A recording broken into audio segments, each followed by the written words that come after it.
वो बच्चों को सिखा रहे हैं कि मुसलमानों को काटो, 100 लोग मिलके 20 लाख लोगों को काट डालो। मैं नदीम अकरम हूँ, आप आभा शुक्ला हैं। तो क्या आप खतरा महसूस कर रही हैं इस वक्त? इनफैक्ट तो मुझे आपसे ये पूछना चाहिए कि आप मुझसे खतरा महसूस कर रहे हैं, क्योंकि जिस तरीके के नारे धर्म संसद से लगाए गए हैं मुसलमानों को मारने के, काटने के, तो मुझे लग रहा है कि आपको जरूर खतरा महसूस होना चाहिए हम लोगों से। मामला ये है कि ये सरकार के इशारे पे हुआ है जो कुछ हुआ है, और इसका सबसे बड़ा प्रमाण ये है कि अभी तक उनमें से किसी भी आरोपी की गिरफ्तारी नहीं हुई है। सिर्फ एक त्यागी जी को बलि का बकरा बनाया गया है फिलहाल। बाकी प्रबोधानंद की गिरफ्तारी कब होगी, अन्नपूर्णा की गिरफ्तारी कब होगी? अरविंद केजरीवाल जी की एक बात याद आ रही है। जब शरजील इमाम ने स्पीच दिया था तो उन्होंने कहा था कि अगर शरजील इमाम दिल्ली में होते तो अब तक गिरफ्तार कर लिए गए होते। वो जो सुरेश जी हैं, सुरेश चौहान, तो वो तो दिल्ली से ही है ना। अरविंद केजरीवाल उनकी गिरफ्तारी कब करवा रहे हैं, जबकि उन्होंने भी इसमें बराबर का साथ दिया है। मुस्लिम के मुंह से गलती से भी निकल गए होते तो हम और आप सोच नहीं सकते कि ये गैंगस्टर, ये पता नहीं उन पे क्या क्या लगा दिया गया होता। बार बार अपील की जाती है कि हर व्यक्ति को नाथूराम गोडसे बनना चाहिए। नाथूराम गोडसे बनेगा, हर व्यक्ति किसे मारेगा? कहाँ इतने गांधी है देश में? और अगर सारे गांधी इस देश से खत्म हो जाएंगे, गांधीवादी विचारधारा के लोग खत्म हो जाएंगे, तो यकीन मानिए हम में और सीरिया में कोई अंतर नहीं रह जाएगा। इवन हमारी जितनी जनसंख्या है, हमारे यहाँ सीरिया से भी बुरे हालात होने वाले हैं।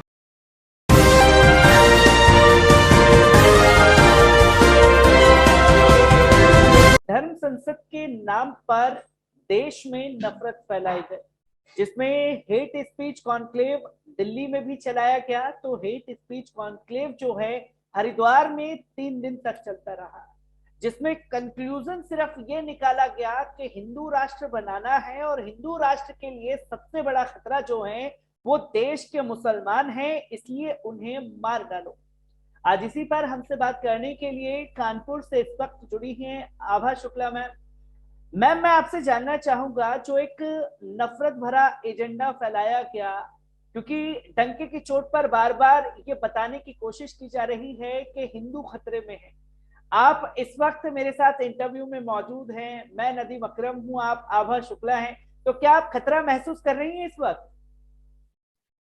इनफैक्ट तो मुझे आपसे ये पूछना चाहिए कि आप मुझसे खतरा महसूस कर रहे हैं इस मैं तो वक्त? बिल्कुल भी नहीं कर रहा मैम।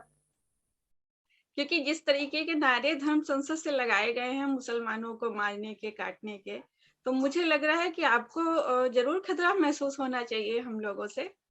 बिल्कुल भी मुझे खतरा महसूस नहीं हो रहा इस पर, बल्कि आवाज उठानी चाहिए नफरत के खिलाफ, चाहे कोई भी हो। जी बिल्कुल। 16 से 19 दिसंबर के बीच में ऐसा समय था जब हम काकोरी शहीदों की शहादत के दिन याद कर रहे थे। ऐसे में धर्म संसद होती है। देखिए, इसमें 2 चीजें हैं। पहली बात तो मैं ये बिल्कुल भी मानने को तैयार नहीं हूँ कि पुलिस या खुफिया एजेंसी किसी को इस चीज की भनक नहीं थी। और ये 1 दिन नहीं, 3 दिन तक चला है। पहले दिन के बाद भी इसको रोका जा सकता था, लेकिन इसको नहीं रोका गया, इसको चलने दिया गया, मतलब इसको चलवाया गया। पुलिस बेबस थी, प्रशासन लाचार, सब कुछ देखता रहा। तो ये सिर्फ मामला उतना नहीं है जितना दिखाया गया है। मामला ये है कि ये सरकार के इशारे पे हुआ है जो कुछ हुआ है, और इसका सबसे बड़ा प्रमाण ये है कि अभी तक उनमें से किसी भी आरोपी की गिरफ्तारी नहीं हुई है। सिर्फ एक त्यागी जी को बलि का बकरा बनाया गया है फिलहाल। बाकी प्रबोधानंद की गिरफ्तारी कब होगी, अन्नपूर्णा की गिरफ्तारी कब होगी? ये बहुत अहम चीजें हैं, बहुत अहम चीजें हैं। और मुझे लगता है कि ये स्थिति मुसलमानों के लिए नहीं, हिंदुओं के लिए ज्यादा भयावह है, क्योंकि ये आपके बच्चों को सीधे दंगाई बनाने का प्रयास कर रहे हैं। बचपन में जब मैं छोटी थी, मेरे दादाजी थे, तो वो मुझे सिखाते थे कि अगर मैंने कभी चींटी भी गलती से मुझसे मर गई तो मुझसे मुझे सिखाते थे, बेटा पाप लगता है, ऐसे नहीं करना चाहिए। और वो बच्चों को सिखा रहे हैं कि मुसलमानों को काटो, 100 लोग मिलके 20 लाख लोगों को काट डालो। कहाँ जा रहे हैं आपके बच्चे? क्या बन रहे हैं आपके बच्चे? ये समय है बहुसंख्यक समाज के लिए कि वो आत्ममंथन करे कि हमारे बच्चों का भविष्य आखिरकार कहाँ जा रहा है। क्योंकि जी। मैम, इस पूरी घटना पर अगर देखा जाए कि अगर कोई मुस्लिम नाम वाले शख्स होते तो अब तक उनके ऊपर यूएपीए एनएसए लगा दिया गया होता। पर इस पूरी घटना पर उत्तर प्रदेश से आप हैं, उत्तर प्रदेश से ही एक नाम बार बार सामने आता है नरसिंहानंद का। नरसिंहानंद के ऊपर गुंडा एक्ट लगा दिया गया है, फिर भी कार्रवाई नहीं होती, उसे पूरा छोड़ दिया गया है कि आप नफरत फैलाओ। किस तरीके से देख रहे हैं जो प्रशासन की पूरी भूमिका है इसे लेकर के? हाँ, प्रशासन की पूरी भूमिका है इसे लेकर के। मुझे अरविंद केजरीवाल जी की एक बात याद आ रही है। जब शर्जील इमाम ने स्पीच दिया था, तो उन्होंने कहा था कि अगर शर्जील इमाम दिल्ली में होते तो अब तक गिरफ्तार कर लिए गए होते। तो तो मैं ऐसे में उनसे सबसे बड़ा सवाल मैं आज आपके मंच से उनसे करना चाहती हूँ कि वो जो सुरेश जी हैं, सुरेश चौहान, तो वो तो दिल्ली से ही है ना। अरविंद केजरीवाल उनकी गिरफ्तारी कब करवा रहे हैं, जबकि उन्होंने भी इसमें बराबर का साथ दिया है ना। ये तो सबको पता है, सबने देखा है। और अगर यही शब्द किसी मुस्लिम के मुंह से गलती से भी निकल गए होते तो हम और आप सोच नहीं सकते। एनपीए, गैंगस्टर, यूएपीए, पता नहीं उन पे क्या क्या लगा दिया गया होता। और ये हमारे कानपुर में चल रहा है। कानपुर में ये बदस्तूर जारी है। सीए एनआरसी के समय जो हिंसा हुई थी, अब तक उसकी जांच चल रही है। और कुछ लोग उसमें ऐसे बताए गए थे कि कुछ लोग जो जिनके नाम नहीं आए थे सामने, जो शक के आधार पर रखे गए थे बात के लिए, अब वो जिस भी मुस्लिम नौजवान को चाहते हैं उसको उसका नाम उसमें डाल देते हैं और उसको गिरफ्तार कर लेते हैं। बहुत क्योंकि बहुत स्थिति भयानक है। क्योंकि मैम इसी के साथ साथ हमने देखा कि तमाम एक एक कर वीडियो जो हैं सोशल मीडिया पर वायरल हो रहे हैं धर्म संसद के नाम पर जो नफरत फैलाई गई। इस धर्म संसद के वीडियो को नजरअंदाज करते हुए जो मेन स्ट्रीम मीडिया है, गोदी मीडिया, वो इस पर डिबेट नहीं कर रहा, ना तो इसके ऊपर चर्चा कर रहा है। अगर बात की जाए, बैरिस्टर असदुद्दीन ओवैसी कानपुर आए थे अब से कुछ महीने पहले, एक छोटा सा वीडियो क्लिप जो है 15 सेकंड का उठाया जाता है और ये बताने की कोशिश की जाती है कि ये हिंदुओं के खिलाफ बोल रहे हैं। पर पूरे वीडियो का जो कंक्लूजन था, जिस पर ऑल्ट न्यूज ने भी ये छापा, क्योंकि आप कानपुर से हैं, किस तरीके से देख रही हैं इन चीजों को? देखिए, जहां तक मैं इन चीजों को मान के चलती हूँ, जब ओवैसी जी कानपुर आए थे तो उनका उनका पूरा वीडियो नहीं दिखाया गया था। वो सिर्फ कुछ थोड़ी सी क्लिपिंग थी जो दिखाई गई थी। और मैंने उसका पूरा वीडियो, कुछ लोगों ने मेरे पास भेजा था, मैंने उसको देखा है, सुना है।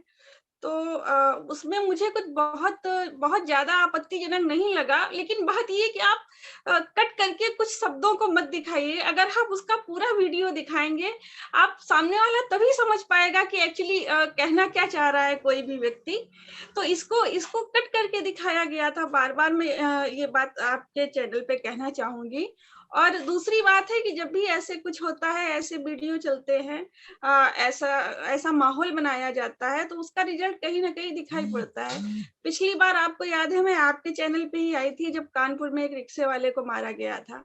उस समय दिल्ली में नारे लगे थे, जब मूल्य काटे जाएंगे राम राम चिल्लाएंगे, और उसी उसी का रिजल्ट जो था यहाँ पे देखने को मिला था।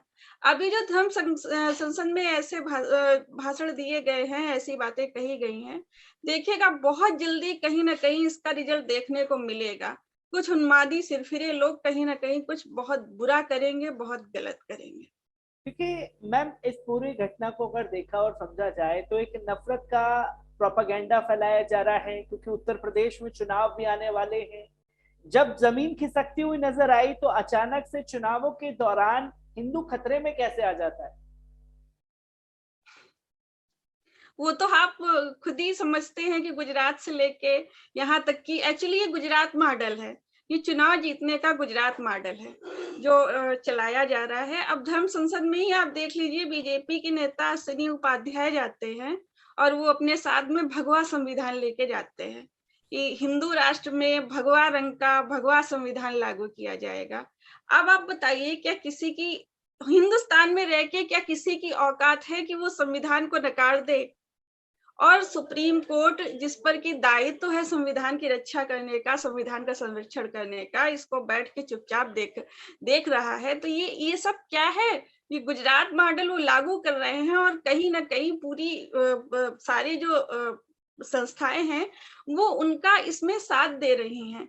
देखिए, आप बार बार अपील की जाती है कि हर व्यक्ति को नाथूराम गोडसे बनना चाहिए। नाथूराम गोडसे बनेगा, हर व्यक्ति किसे मारेगा? कहाँ इतने गांधी हैं देश में? और अगर सारे गांधी इस देश से खत्म हो जाएंगे, गांधीवादी विचारधारा के लोग खत्म हो जाएंगे, तो यकीन मानिए हम में और सीरिया में कोई अंतर नहीं रह जाएगा। इवन हमारी जितनी जनसंख्या है, हमारे यहाँ सीरिया से भी बुरे हालात होने वाले हैं। जी मैम, मैं इसी के साथ एक और सवाल लेना चाहूंगा, क्योंकि इतनी बड़ी घटना को अंजाम दिया गया धर्म संसद के नाम पर। विदेशी मीडिया में खुल करके जो है क्रिटिसिज्म मोदी सरकार की हो रही है, विदेशियों तक ये वीडियो पहुंच चुका है, पर देश के प्रधानमंत्री को अभी तक कानो कान खबर नहीं हुई है। आवाज आ रही है मैम? निर्लज को शर्म आती ही कहाँ है? किसान आंदोलन के समय जब ग्रेटा थनबर्ग ने एक ट्वीट कर दिया था तो उनको ये लगता था कि ये हमारे देश का आंतरिक मसला है, हमारी बेइज्जती हो गई। और जब अमेरिका जाके हाउडी मोदी करवाते थे और वहां पे जाके ट्रम्प सरकार वापसी के नारे लगवाते थे, ये उनके देश का निजी मामला नहीं था। पूरा पूरा विश्व थूक रहा है। आप कहाँ हैं? आप ये देखिए, भुखमरी सूचकांक में हम पाकिस्तान से भी नीचे चले गए हैं। आधा अरुणाचल चीन ने कब्जा लिया है, नेपाल, श्रीलंका, भूटान भी हमें आग दिखा रहे हैं। हम कहाँ हैं वैश्विक पटल पे?